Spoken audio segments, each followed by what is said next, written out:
বর্তমানে যে পাহাড়টা আপনারা দেখতে পারতেছেন এই হচ্ছে সেই পাহাড় যেটা মানুষের হাতে গড়া একটি পাহাড়। ঢাকা শহরে যত ময়লা আবর্জনা বর্জ্য আছে পাহাড়ে এনে ফেলা হয়, তিলে তিলে পাহাড়টা গঠিত।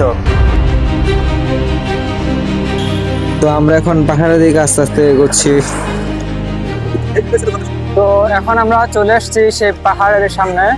এই হচ্ছে সেই পাহাড়।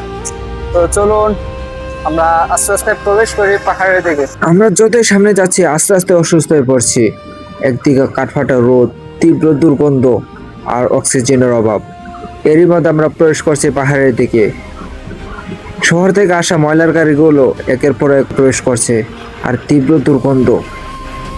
তো আমরা আস্তে আস্তে ভিতরের দিকে প্রবেশ করার চেষ্টা করতেছি। আর একটা দুশ্চিন্তা আমরা পড়ে যাই, আদৌ কি আমরা এখানে ঢুকতে পারবো? আনসার বাহিনীর গেটে আমরা প্রবেশ করে যাই। ভিতরে ঢুকতেই আমাদের বাধা।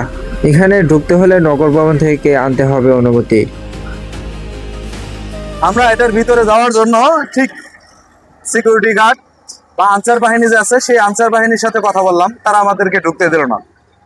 আমরা যে বিষয়টা এখন জানতে পারলাম যে কেন ঢুকতে দিল না জানতে পারলাম, তখন এটার ভিতরে দৈনন্দিন যে ময়লাটা ফেলানো হয় সেই ময়লার যে তীব্র একটা গ্যাস ওইখানে উৎপাদন হইতেছে, এই গ্যাসের দ্বারাতে ওইখানে সাধারণ জনগণ টিকা বড় কঠিন ব্যাপার।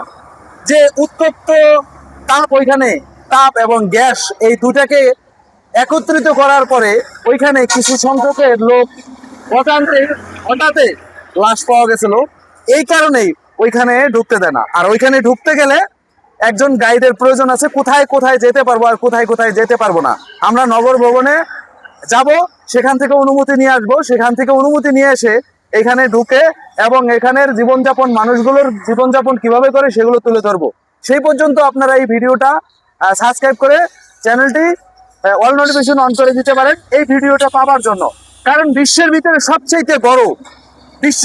সবচাইতে বড় দ্বিতীয় বৃহত্তর ডাস্টবিন যদি থাকে আমার পিছনে যে ডাস্টবিনটা দেখতেছেন, এই ডাস্টবিনটাই সেই ডাস্টবিন যেখানে লক্ষ লক্ষ কোটি কোটি মানুষের স্পর্শের দ্বারাতে এই পাহাড়টি তৈরি হয়েছে। এই পাহাড়টি কোনো বিলাসিতা নয়। এই পাহাড়টি দেখতে যতখানি মনোমুগ্ধ দেখা যায়, এখান থেকে যে বিশাল একটি পাহাড় গঠিত হয়েছে, এটা প্রত্যেকটি মানুষের আঙ্গুলের সাহায্যে, প্রত্যেকটি মানুষের স্পর্শের সাহায্যে, প্রত্যেকটি মা বোন যারা গৃহবধূ আছে তাদের স্পর্শের দ্বারাতে এই পাহাড়টি তৈরি হয়েছে।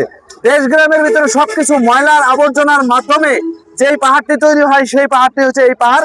এই পাহাড়ে আমরা দুঃখ ভরা কারণে নিয়ে ফিরে যাচ্ছি।